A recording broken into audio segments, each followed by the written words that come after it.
Now I'm going to hand over to Megumi. I can't wait to, hear your presentation. Thank you, Winnie, and thank you everyone for joining us this afternoon. I guess where I wanted to start today is this whole idea of accessing calm in the chaos came about because I've often been told by people that I have a calming influence. And I thought, oh, well, in this kind of chaotic environment with COVID and all the things that have been changing, I thought, wow, that would be a useful thing to be able to share. So that's how I started. And as Winnie just shared with you, I am the founder of Quietly Powerful, and I wrote the book called Quietly Powerful: How You Can Use Your Quieter Nature as Your Leadership Strength. And it was published late last year. And I thought about what I can share with you today. Well, one of the things that I really do believe about Quietly Powerful is this whole idea of, let me just get down. Oh, come on, slide. This whole idea that when people think of somebody who's quiet, what do you think of? And a lot of people would say things like shy, reserved, not very confident, nervous, introverted, lacks confidence, etc. And this is a real word cloud from a presentation that I did on Quietly Powerful specifically. And so you can see that there's not a lot of positive reinforcement about being quiet, and certainly definitely not quietly powerful. So we don't see people equating quiet as being powerful. And I actually believe in this current time particularly, but also in normal times as well, you can be quietly powerful. And which is different from when you're feeling disempowered because you're quiet. And so that's a whole idea that I've been sharing with people from around the world, including my books, but also with my keynotes. So if any of you are interested in that talk, I do have something available on the website. So I might share that with Winnie afterwards as well if people are really wanting to investigate that. But the reason why I wanted to share that background to you is that at this current point in time, this quiet power is so crucial. When you think about how Germany has handled the COVID situation and COVID crisis, they have done remarkably well. And guess who's at the head of Germany? Angela Merkel being the Chancellor, and she has been written up as being a quiet leader. As you can see, this is from September 2017. There's a whole article written about her style and how she approaches leadership, and it is one of using her quiet power. On top of that, I recently got asked about leadership, and I thought, wow, this is a really good opportunity to share the power of quiet leadership. And so the question to me that got asked as I wrote this article, when I was interviewed for this article, is thoughtful leadership useful in this coronavirus uncertainty? And my answer was definitely yes, because what happens is people do look for that positivity, calm, and considered response when things are uncertain. And you've seen around the world contrasting styles of responses to the COVID situation. And I'm sure you can see that the thoughtful leadership are the ones that you would have been more drawn to. Well, I certainly have been anyway. And the other thing that's come out in terms of what's been written about the crisis, leadership in a crisis, is this one: the pandemic has revealed the weakness of strong men. And I don't mean men in particular from a gender perspective, but this style of being strong and dominant and almost like having all the knowledge and all of that style is certainly been a weakness. Because if you go in with the know-it-all kind of style, you just fall apart because you cannot ever know everything about everything in this uncertain environment. So it really showed the cracks of this kind of dominant and directive kind of approach. While as on the flip side, you have seen, and I don't think it's just female leaders, by the way, but many female leaders have done actually very well because of their approach of consulting and listening to the experts. And so what I do share in my book and in my Quietly Powerful talk is the power of quietly powerful leadership. And I share these attributes that I see in these understated, humble leaders who seem to lead very effectively, particularly in a crisis, but actually in normal circumstances as well. And the attributes that I've seen are that they're very comfortable in themselves. So they know themselves well, they can talk about their strengths and weaknesses, and they're very happy to be vulnerable and say that they don't know things. And also that they are very present, because they are not necessarily there to get all the attention. Oftentimes they avoid attention, they put the attention on others, and therefore they're very present and they connect deeply with people.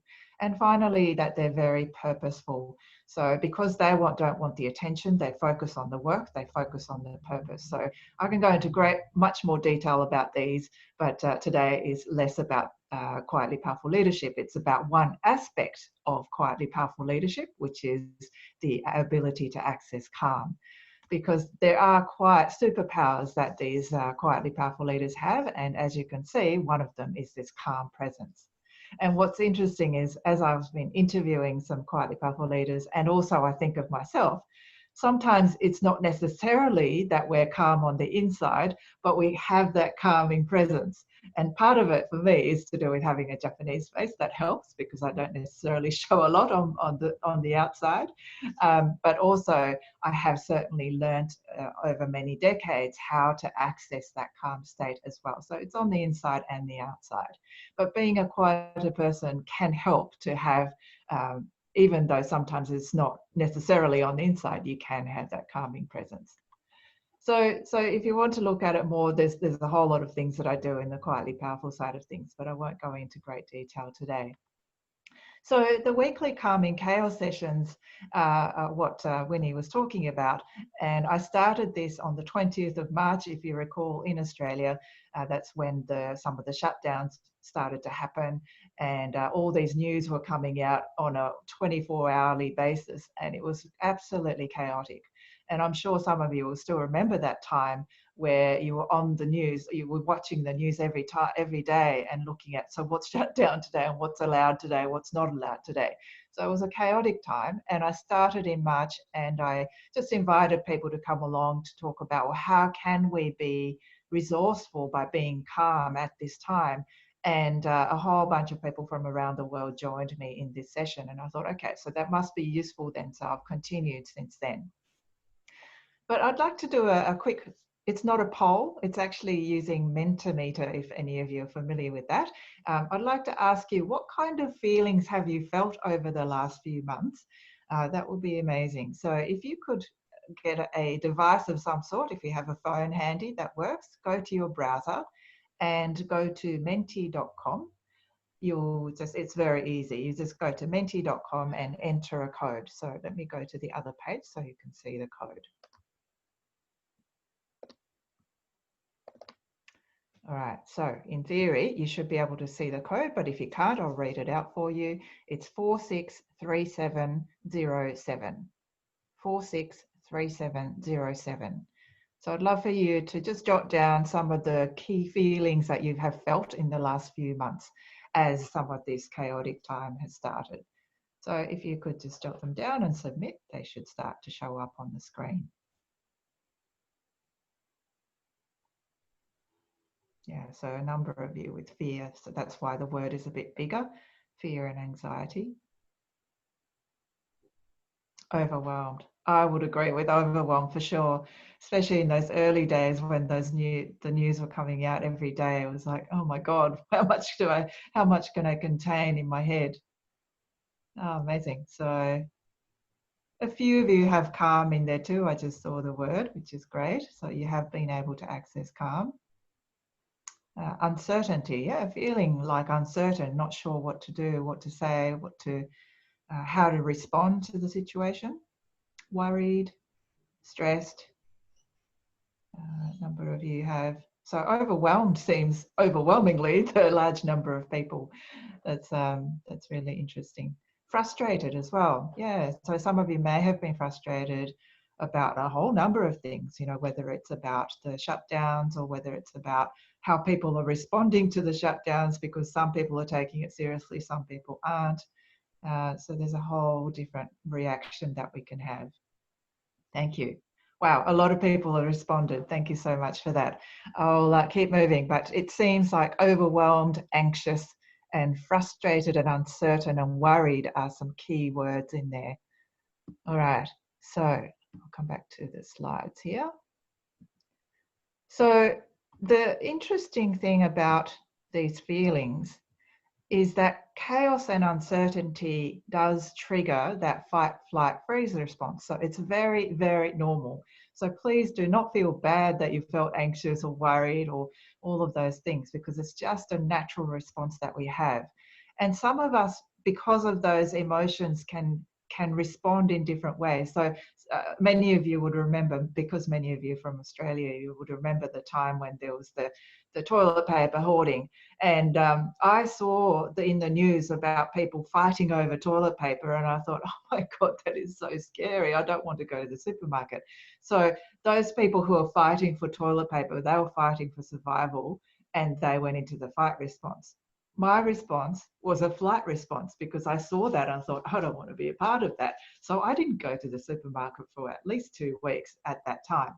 And I was thinking, gosh, what am I going to do about food? And, I've got a family, a teenage daughter. So I was thinking, what am I going to do? And I just started scrambling into my the fridge and the pantry, and we kind of did okay. But eventually I did have to go to the supermarket. And I still remember telling my daughter, I have to be brave. I've got to go to the supermarket. So I had to muster up the courage to go there. And then some of us can go into a freeze response, where we just don't know what to do. And I think that's that overwhelm response as well. We might feel like we don't know what to do. We can't make decisions when we need to. So that's like a freeze response. It's like, I don't know, I really don't know what to do anymore. So that can happen as well. And this is just a natural response to this threat of chaos and uncertainty. And it's called the amygdala hijack. Some of you would know this, but there's a part of the brain called the amygdala, which is the fear center of the brain. And it's a useful part of the brain for reacting to threat. And that's natural, that's useful, and it's just something that happens. But the problem is, if we can't manage it, especially after the threat hasn't been as big, then you do have to learn how to manage that. Otherwise, it can spiral out of control. And what can happen is that it generates so much stress hormone called cortisol when we are in that reactive mode for too long. It actually weakens the immune system, amongst many other things that it does to the body. It creates and some of you maybe have a medical background in this group of people, so you probably already know this. But in this current environment, you don't want to be weakening your immune system. So you do have to manage that stress response and be able to find that calm. And so the problem is, we can get into a bit of a vicious cycle where the uncertainty and chaos causes us to feel fearful and stressful and panicky, but that actually increases the cortisol, the stress hormone, and it reduces our mental capacity to make decisions and wise choices. And we end up with poor choices, which may lead to some undesirable outcomes, which adds to the stress and the fear and anxiety, which again goes around in circles. So it can end up being a vicious cycle. And so that's why I thought it would be useful to share with people some of my mental strategies that help me to put a pause button in between. So I can still feel the stress and the fear, but I put a pause button in so that I can manage that cortisol and manage my mental capacity, so that I make more informed and better choices. And that allows us to continue to manage the level of cortisol. So that's why I thought it might be useful to share. And the 4 strategies that I thought I'd share with you today, and please do keep on adding questions in the Q&A box and we can talk about it later, are accept, firstly, pause, reframe, and adapt. So they're the 4 mental strategies that I've used, and it certainly has helped me along the way. So the first one is about accepting. And when I say accepting, it's less labeling of things or even our situation or our feelings as being good or bad.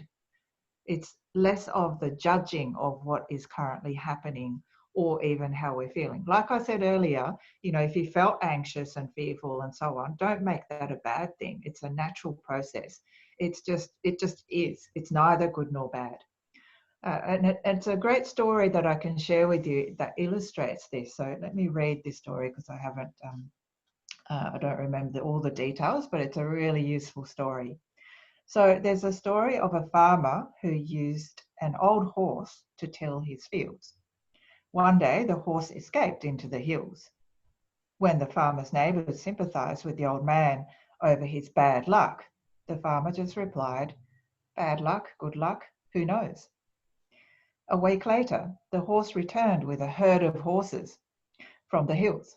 And this time the neighbours came around and congratulated the farmer on his good luck. And his reply was, "Good luck, bad luck, who knows?" Then, when the farmer's son was attempting to tame one of the wild horses, he fell off its back and broke his leg. Everyone thought this was very bad luck.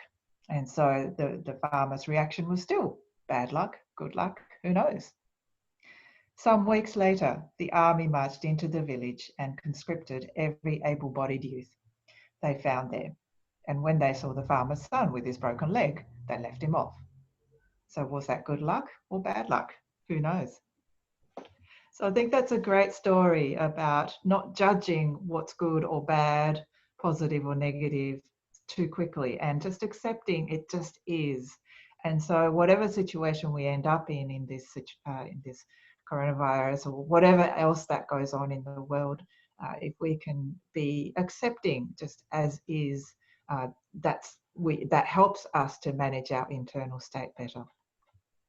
So this is another quote that is well known, but I think it's a useful one to remember to help us to accept. So God grant me the serenity to accept the things I cannot change, courage to change the things I can, and the wisdom to know the difference. So the question for you, I guess, is what you're worrying about in your control? And if not, then can you accept it? And can you tell the difference between the two? And I think that's just a really great reminder around that first strategy of accepting. The second strategy, mental strategy that I share is around pausing. Now, pausing is a mental strategy that is useful at any given time, but in particular, if we're feeling stressed or chaotic or uncertain or worried, it is a very important skill to be able to do. So today I thought, given that you're all here, it might be useful to do a very, very simple technique which takes 2 minutes to allow yourself a pause. So if you're open to it, please just experiment with it and make sure you're comfortable in your seat or wherever you are. Just make sure you're very comfortable, and we're just going to do a breathing exercise that helps you to find that pause within yourself. So if you're comfortable, if you can just start to notice very gently your breathing. So you're consciously breathing rather than just breathing without realizing you're breathing. So you notice your in-breath through your nose and out-breath through the nose. And you may notice for some of you, you might be breathing quite high up in the chest, and some of you may be breathing into the belly. There's no right or wrong, just notice where you're breathing. And as you notice, just very gently see if you can deepen your breathing, which generally tends to go more and more into the belly. And as you breathe more deeply, you'll start to notice that your belly expands as you breathe in, and your belly contracts as you breathe out. And so just very gently breathe in to the belly and breathe out of the belly. As you get used to that kind of breathing, a deep breathing, just very gently slow down your breathing without forcing. And every time you breathe out, see if you can let go of any tension you might feel in your body. You might even want to do a scan of your body from the top of your head to your eyes, your ears, your jaw, your tongue, your neck, shoulders, and so on. And whenever you breathe out, just let go of any tension. And just continue to consciously breathe in and out and let go of any tension. And if you want to close your eyes, you can. If you haven't been, that's fine too. You can be looking at the screen, that's fine. And just as you get used to the slower breathing and as you let go of any tension, see if you can start to breathe in for 4 counts and breathe out for 8 counts.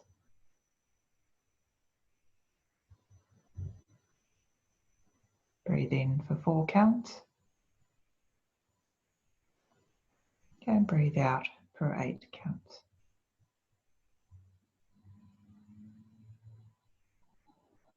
It's been studied that when you breathe out for longer, and particularly when you do a 4 and 8, it activates the relaxation response, which we all naturally have. So breathing in for 4 counts and breathing out for 8 counts.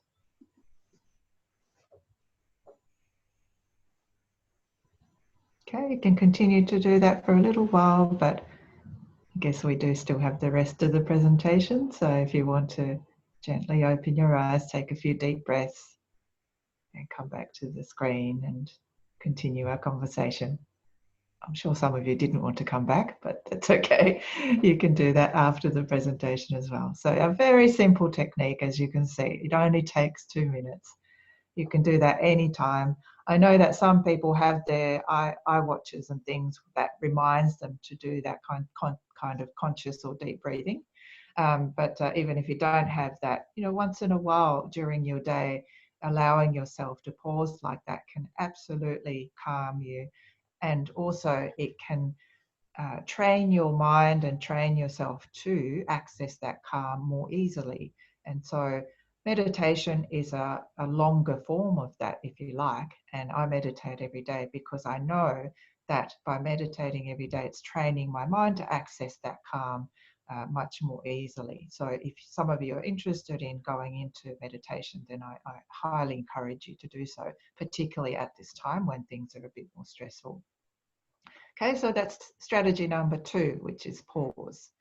So if you can create time in your day or when you're feeling stressed to make sure that you do take that time to pause, it allows you to do the next 2 strategies a lot more effectively. So the third strategy is around reframing. So once you've accessed that resourceful state by pausing, you can use your brain more fully, and therefore you can start to reframe things. And the world's been turned upside down, so that's why I suggest that we might need to turn upside down to look at things differently, and that will give you a different view of the world, which will allow you to feel a lot more calm as well. So some examples of reframing, and these are all sorts of different reframing ways you can do that, but I thought I'll give you a few examples. So reframing in terms of your perspective. So, putting in the grand scheme of things is a really good saying, isn't it? In the grand scheme of things, how bad is this? How difficult is this? Have other people had more difficulty compared to what you've had? So in the case of coronavirus and all the shutdowns, I've constantly given myself that comment to think for myself, to say, well, how bad is it really in the grand scheme of things? I still have a house to live in. I still have food, except for the 2 weeks I was starting to get a little bit worried when I was running out of food in the pantry. But perspective-wise, I thought about even my mum, who was born in 1940 in Japan, and it was wartime, and she told me some stories about when she had to eat weed for food because there was no food, and they were getting bombed, etc. And I keep thinking about that, going, well, this is nothing compared to what she had to go through at her young age. So things like that. Another one that something that I saw on social media really woke me up as well in terms of perspective. I won't read the whole thing, but I'll just read the first part. A view from an Indian doctor. Social distancing is a privilege. It means you live in a house large enough to practice it. Hand washing is a privilege too. It means you have access to running water. Hand sanitizers are a privilege. It means you have money to buy them. Lockdowns are a privilege. It means you can afford to be at home. So those sorts of perspective shifting can really help you to go, okay, it's not as bad as my initial reaction may have been. Another way to reframe is to find things to be grateful for. And many positive psychologists will talk about this as a tool that's very useful to maintain our calm. And that is to have a gratitude journal. And I didn't have a journal per se, but I regularly thought about what am I grateful for. And so if I go out for a walk, I would be grateful for the beautiful view that I'm looking at, whether it's the beautiful sunshine or some pretty clouds that's in the sky, or maybe I'm out during sunset and it's just gorgeous. So just to give gratitude to that. But the other thing I noticed myself giving gratitude one day was when I walked into the supermarket and I saw this. I thought, thank you, because I was, there were for many weeks, I think it was about 6 or 7 weeks, the shelves were completely empty, and I'm sure many of you remember that. And when I saw this one day as I walked into the supermarket, I felt such a sense of relief. It's like, oh, thank goodness, because I didn't really hoard, so I didn't have a lot more to go, and I probably had like 1 pack to go. So I was thinking, I hope this doesn't go on forever. And so it was such a relief. And so I felt real gratitude to the people who make the toilet paper, the supermarket chains, and all the people who manage the logistics. I just felt really real gratitude for them. Another example of reframing is seeing an opportunity in a crisis. So in the Chinese language, and also Japanese, by the way, we use these 2 characters to define crisis. And so these two characters together, in Chinese, I believe it's called weiji, and in Japanese, it's called kiki. So these 2 characters together mean crisis. But the left-hand character means danger, and the right-hand character means opportunity. So the idea is that in every crisis, there's a danger and an opportunity if you choose to see it. And I think that's the key. If you look for it, you can find the opportunity. So many people talk about the Great Depression back in the 1930s. That's a time when so many billionaires were born. So there are people who in the crisis have found opportunity and have made the most of it. So if there's a way to reframe what we're experiencing now, that would be another great way to deal with it. Another reframing example is risk management, or a risk management approach, if you like. I'm no risk expert, and some of you may be, but I just think of it as a risk management way of thinking. So if you see the picture here, you can see it can be a very risky activity to be doing, to abseil, or I don't know whether this person's abseiling or climbing up. I think it's abseiling. Anyway, so for them, it is a risky activity. However, they would have been managing this risk very clearly. And so the thinking process you would have gone is, what's the worst that could have happened? Or what's the worst that could happen? So how can I be prepared for that? How bad is it in this situation? It's pretty bad. If the worst happened, you'll be falling down the cliff and you'll be no longer. How likely is it? Well, let's calculate the chances of it and see how that goes. And how could you handle it if something happened? So you go through all the steps of, what if this happened, what would I do? And so all of those questions will help you to be prepared. And so in terms of reframing, in the times when we were running out of toilet paper, or when some of the food items were disappearing off the shelves of the supermarket, I was thinking to myself, what's the worst that could happen? Okay, so toilet paper may not come back for months and months. How bad is it? It's pretty bad. How likely is it? Not likely, because toilet paper was produced in Australia. how could you handle it if it didn't come back? Then I thought about a whole bunch of different other resources you may have instead of toilet paper. So you can think through some ideas about what you might do, and that calms you down because you know you can handle it. So that's the risk management reframing. The other reframing example is humor. You know, in every difficult situation, people can find humor. And I really appreciated some of the social media memes that were going around at the time.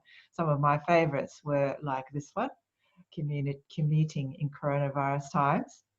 I'm still doing that, by the way. So I haven't got very far to go in terms of where to go for work, and I've actually enjoyed that in some ways.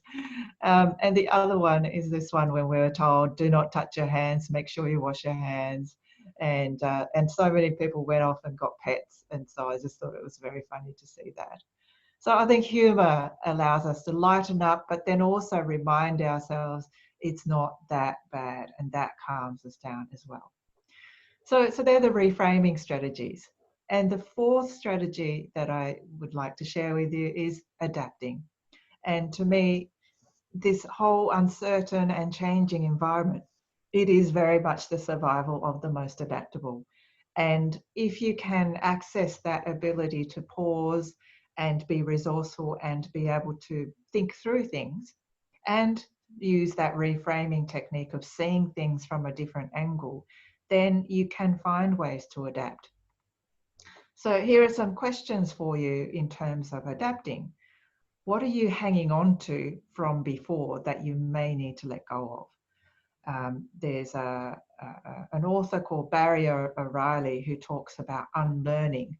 And I think that's a great concept where he says that in the age of where you have to be adapting and be agile, it's actually the most difficult part of that is to unlearn what you already know that is holding you back. And so this is about what do you need to let go of. And a really good example of that is many people who work in offices and who have been able to work from home. To me, they're the lucky ones. But many managers who were not used to that and who never thought that they could have their teams working remotely were very attached to being able to talk to their teams immediately, to be watching what they're doing and so on. And I heard this example of a manager, I think, I can't remember what country, it was a country where they didn't have a lot of remote working at that time. And apparently the manager told their team to have the video on, whether it's Zoom or Skype or whatever, on for the whole day so that they can talk to them or they can keep an eye on what they're doing. And so that to me is a serious attachment to being able to physically and visually see each other. And so that's definitely holds you back in terms of adapting. The other question to think about in terms of adapting is, what are some of the strengths that you have? It could be you, or it could be your workplace or your team that can help you to adapt. So my rationale for doing the calming chaos was that people have given me feedback to say you have a calming influence. I thought, okay, that's a strength. And so in this current environment, it seems like it's a useful thing to be able to use. So that's why I thought, okay, well, why not use it to be able to help others? Which also leads to the third question about opportunities. There's opportunities that you can take advantage of, but there's also opportunities to be of service to others as well. So linking those things together, what are some of the strengths that you have that can be helpful to others? And that will help you to think of really great ways to adapting as well. And that's where the calming chaos sessions came about for me. And the fourth one in adapting, particularly in this environment of uncertainty and change, what's really fantastic is that there is no instruction guide to go through this situation. And so in some ways, there's no, well, maybe not no, but there's a smaller risk of embarrassing yourself through failure, because you can experiment and people know that you're experimenting and they don't really know how to do things either. So people are much more forgiving, and you can also be more forgiving to yourself as well. And I've certainly found that, and I don't know about you, but having been doing a lot of these Zoom sessions, I was doing it before COVID as well. However, there were lots of things that I didn't know. And so I stuffed up a lot of things and along the way. And so, for example, quite recently, I ran out of hard drive memory capacity. So while I was recording, it just stopped at about 35 minutes. And so I failed to record one of the calming chaos sessions that I was running. So, but people were much more forgiving, just because, you know, we're all learning together. And so we can experiment and we can still fail. And so it's a great time to experiment in some ways. And the final thing is, as you do find these opportunities and experiment, what we can start to do is think about what are some things we can do now to adapt to the current situation that has a future benefit. And I think what has been interesting is so many people are now saying, I would like to work from home more than what I used to. So I heard from a colleague who did a study with, I think she surveyed about 300 people, and she said that 70% of people said that they want to work from home 2 to 3 days a week rather than being in the office full time. And so that to me is an adaptation that we've had to do, we've been forced to do, but it's had a future benefit. So what are some other things that you can do that you had to adapt, but it's actually going to be useful into the future as well? So there's some questions that you might ask yourself in terms of adapting. So they're my 4 strategies: accepting, pausing, reframing, and adapting. And I just thought I'll ask you, you know, based on what I shared with you, what do you think you could work more on? So let me go to Mentee again. If you could go to the Mentee screen, and I'll see if I can get to the next page. Please, can I go to my next page? Unless I have to, maybe I have to, here we go. So same number. And if you could just give yourself a bit of a grading, if you like, ones that you need to do a lot more work, and ones that you think you're absolutely nailing it. So give us a sense of where you are at on these mental strategies. Wow, the first person said adapting is good. That's excellent. Okay, so adapting is quite contrasting, isn't it? There's people who said 1 and people who said 5. And accepting is pretty high as well. Pausing is quite low. I think one of the things that can happen with pausing is we feel so overwhelmed that we forget to pause and take that step back. So I think that might be a really useful strategy for many of you.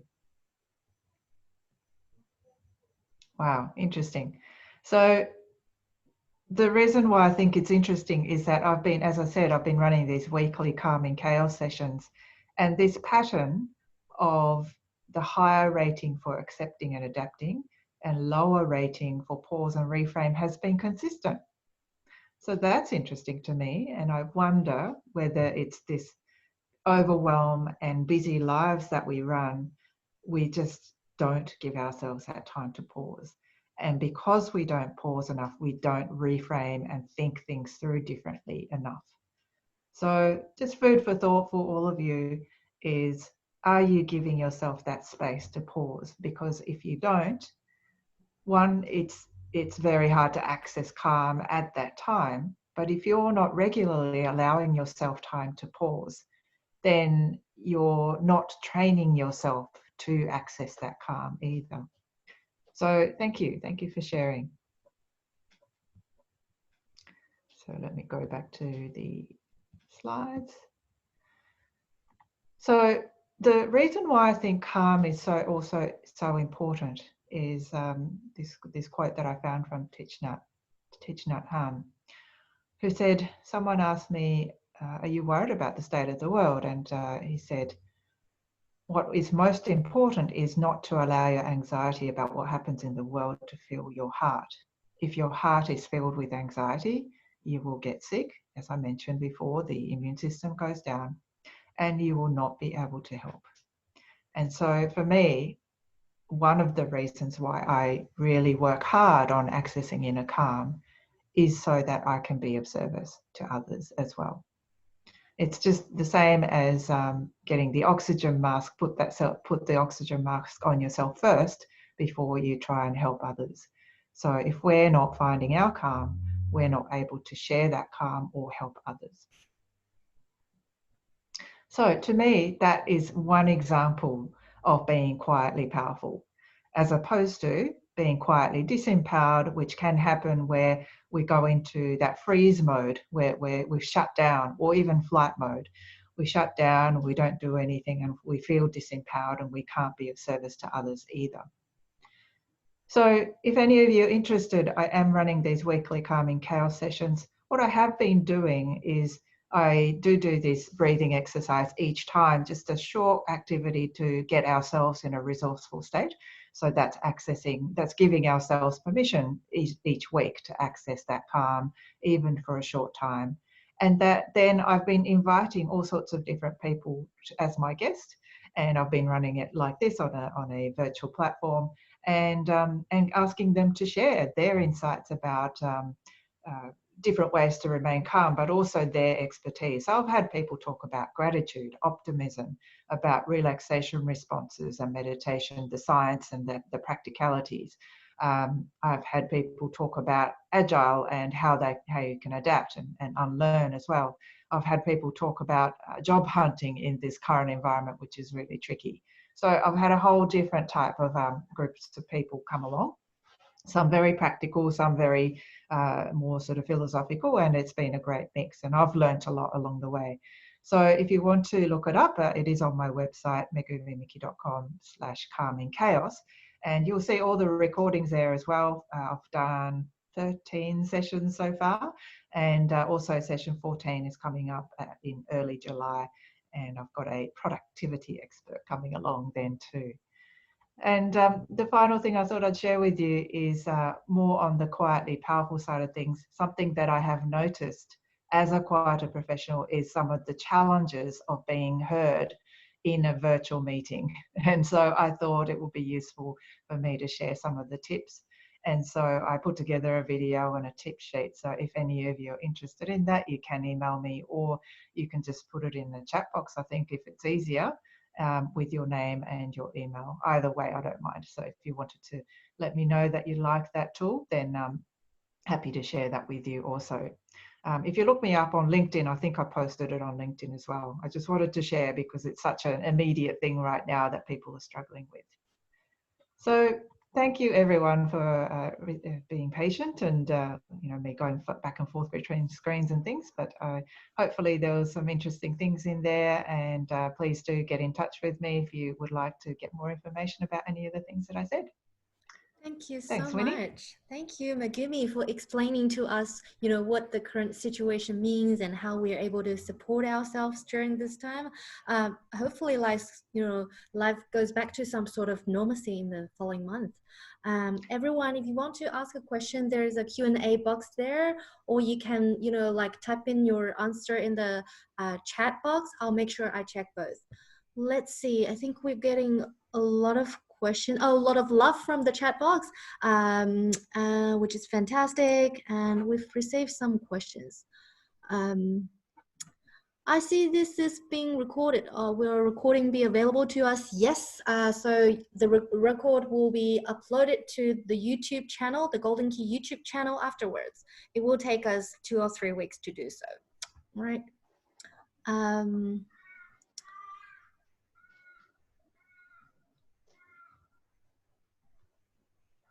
And there's another question. When there is cortisol in the system, my mind becomes flighty, and it's extremely hard to maintain focus on breathing or a cognitive reframing exercise. Is there a helpful diffusing action that we can take when we know we need to calm down, but it's not yet physiologically available to us? Or is it simply a matter of training the mind over time to be less, susceptible to panic reactions? So some people do have that panic attack, that kind of thing. So that's definitely a more extreme version, which you may need to get some training from psychotherapists, etc. So that's, I'm not an expert at that level, so I would highly recommend that you do go and see somebody to get some help and strategies. But in terms of if you're not at that extreme, there's definitely, you can train yourself to do so, but there are some strategies that's more physiological that can really help as well. And if you go to the website, the Calming Chaos session, I think it was session 10 or 11, a guy called Paul Michel spoke about the relaxation response, and you'll find there he talks about some 3 tips. I think he said 3 tips to chill, I think, or 3 steps to chill. And he uses not just a breathing technique, but different techniques to just use to access the relaxation response. So I highly recommend watching that. Great, great. So there's another one. If one is feeling low in all 4 areas, which would you suggest to start with first? I think the first 2 are almost prerequisite to the second 2. Yeah. Okay. So I think one, if you can manage your mental state to go, okay, it's not good or bad, it's not right or wrong, and you continue to tell yourself that, that's firstly helpful. And secondly, if you can start to practice that breathing exercise, or if you can start to do some meditation and mindfulness work, it will definitely help you to do 3rd and 4th. Definitely. There are many forms of meditations. How would you suggest a beginner to start? I get asked that question a lot, and my suggestion is to experiment with different things. Start small. So you would have come across some apps like what are some of the Smiling Mind is one. I think the other one that I've seen that's very popular, it's an orange one. I can't remember the name of it, but there's a few apps like that. But I know Smiling Mind has some very short meditation sessions. It's a guided 5-minute session. So if you've never done it before, highly recommend you start with a small one, because you can become very critical of yourself that you can't find your calm when you're meditating, and that's not going to help you. But the other tip on top of that, as this whole idea of being critical of yourself, is don't expect anything in particular to happen when you meditate. I think that we have this perception that when we meditate, we're supposed to be zen and calm and no thought and all of that. It's actually not necessarily like that.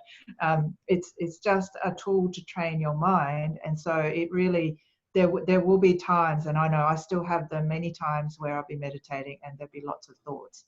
And that's okay. It's as long as you're catching those thoughts and coming back to focus on whatever you're trying to focus on, whether it's your breathing or mantra or whatever. That is the practice.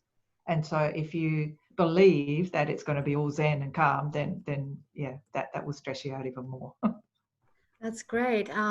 We just received this message from Karen saying Headspace is the other app, which is very That's good. it. That's the one, the orange one. Thank you. Great, great. That seems to be all the questions we've had for today. Megumi, do you have any just kind of final thoughts? I just saw in the chat box, thank you for your time. Do you think there's something about, sorry, I just got another chat that disappeared, my previous one. Do you think a quiet demeanor is fostered culturally? For example, do Asian and Western cultures value introversion and extroversion differently? I actually talk about that in the Quietly Powerful talks and in the book. I think yes and no is the answer for me. So for me personally, I am naturally quiet, and I'm quiet even amongst Japanese. So, you know, I'm just naturally quiet. But I never thought that necessarily as a bad thing. Maybe because I was in a culture where it wasn't seen as a bad thing. In fact, when I was little, I was told that it was a good thing. And so there's a word in Japanese called otonashi, which means mild and meek, but it also means adult-like, which is mature in a way. And so I was often called that, and so I never thought of it as a bad thing. However, there are lots of loud people in Japan as well, and I'm sure in Asian cultures there's lots of loud people also. And my mission, if you like, with Quietly Powerful is that we become a bit more balanced in that view in whatever culture we're in, that we value both. So that's my answer to some of those comments. Absolutely. Megumi, I hope you can see all the comments that are coming through from everyone. I can We've see some received of them. lots of love. Oh, thank And thank you. you so much for the wonderful job and for taking your time today to help us navigate through this tough situation. I truly hope that we can partner again if we have any Yes, chance in the future. yes, And that also would be wonderful. everyone, thank you so much for taking your time to join this webinar. We're thrilled to bring amazing speakers every couple of weeks to you to help continue your lifelong learning. And thank you for participating. I hope to see you again next time. Thank you very Thank much. you. Bye. Bye.